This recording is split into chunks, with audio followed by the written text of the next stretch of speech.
Hi guys, welcome to the concluding part of my intro week for Warlords of Erehwon. So I'm going to do a battle report, just a quick one, 250 points aside. I'll show you the forces, then I'll play through the battle report. Just before that, I'd like to bring your attention to this month's War Games Illustrated. If you've not got it yet, they're giving away free sprues. This one is British 8th Army, North Africa. They're also doing British Commonwealth and DAC sprues. So if you're after a sprue to boost your force, there's another 6 guys that I can use with my British 8th Army box I got for Christmas. So that gives me, I think it's 36 in the box, plus them, that gives me 42 infantry, plus command and other bits and pieces. So when I get round to doing them. Anyway, onto the battle report. Hope you enjoy it. Okay, so first off, let's have a look at the orcs. We're going to start off with the orc chieftain in the middle here. He's got toughness 2 upgrade, but apart from that he's just a bog standard chieftain. Then we've got a squad of orc warriors armed with close combat weapons, and a squad of orc archers armed with bows, and that comes in at a total of 245 points. Okay, for the skeletons we have a necromancer. He's been upgraded to toughness 2, and he's also got 2 bodyguard with medium armour. We've got a squad of skellies. They've been upgraded with their 3 spears, and we've got another squad of skeleton guard.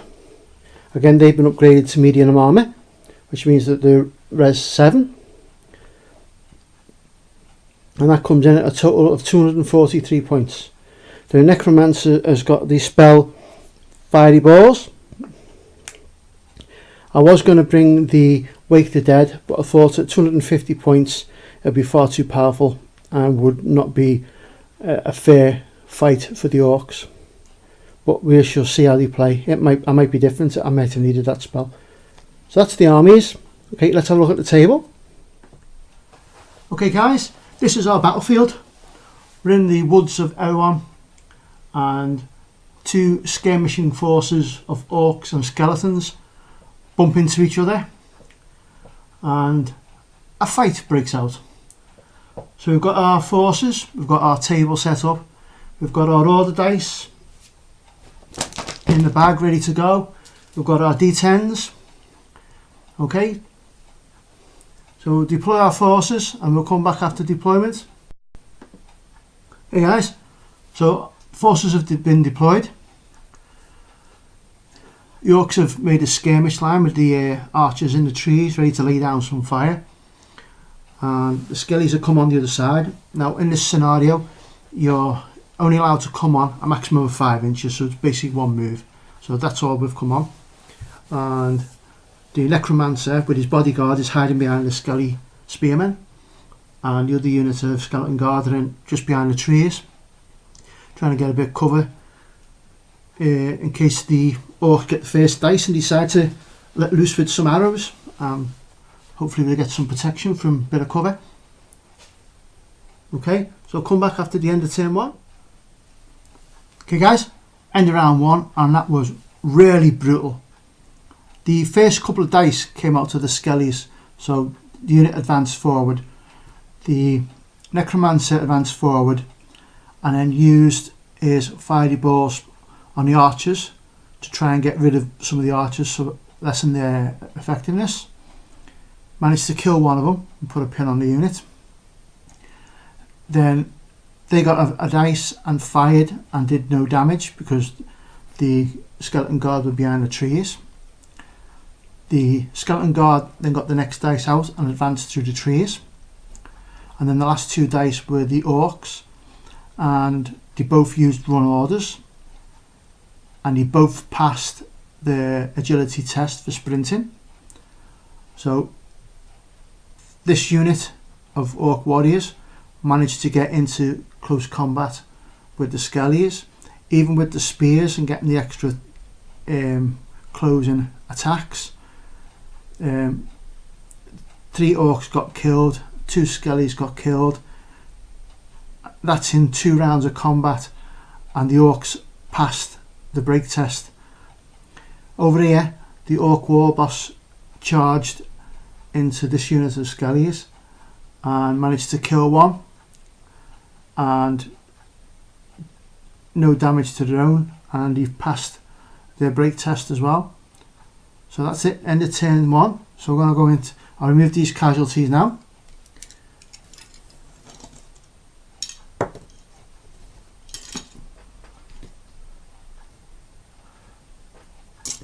Put all the dice back in the bag.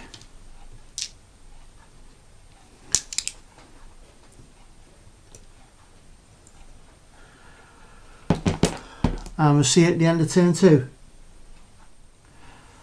Okay guys, so wasn't a very eventful round 2.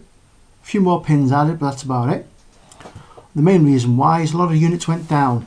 So the first dice out was a green dice, which went on the orc archers, who failed the leadership test with 1 pin and went down, so couldn't do nothing the rest of the game.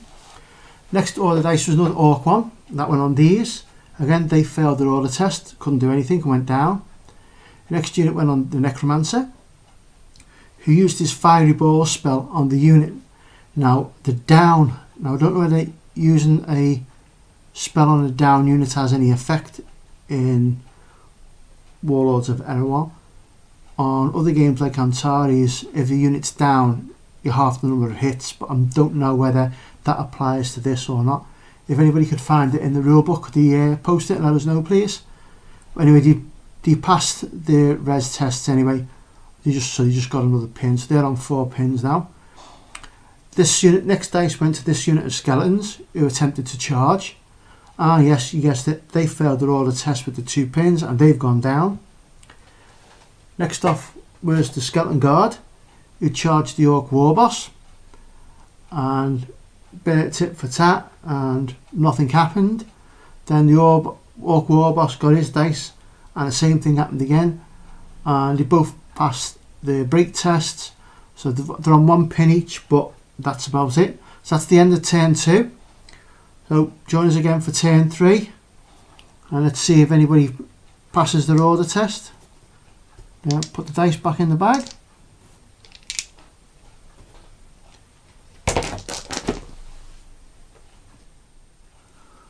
Okay guys, went back to being brutal this time. So this time, first dice went to this unit of skeletons. They charged the orcs, being buffed by the necromancer's command ability to boost their command up to 10. So they passed their order test, charged in, slaughtered the orcs, moved forward slightly. Next dice out went to the orc archers, who managed to pass their order test and fired a stream of arrows, managed to kill off 2 of them, leaving the leader behind, who subsequently passed his test, so he's stood there. Next off we went to the skeleton guard, who charged the orc war boss, and it didn't go very well for him. They ended up on 3 pins, and when he rolled the break test, I rolled a 10, so they automatically failed and they've gone. So after 2 rounds of combat, the orc war boss slaughtered them. Then the last dice went to my necromancer, who charged the orc war boss and didn't do anything to him, but in one round and the subsequent follow-on combat, the orc war boss managed to kill one of the skeleton guards of the necromancer. So we're getting thin on the ground now. I'll remove the bodies.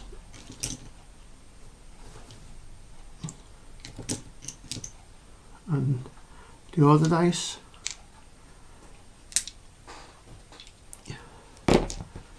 Okay, do you want me at the end of the next round? I think the next one's going to be the last one, to be honest. Okay guys, so at the end of round 4, and it was really epic fight. So the archers got the first dice again and killed off the last skeleton, which also removed the skeleton dice out the bag. That left the skeletons on 1 dice. The Orc War Boss got the next dice and decided to have a go at the Necromancer again. So he charged in with his strength 8, 3 hits, and he managed to do all the saves. The Necromancer then struck back, which meant that the Necromancer won the combat. So they decided to do a follow-on combat and attacked again, having +1 strength because they were the winners of the combat.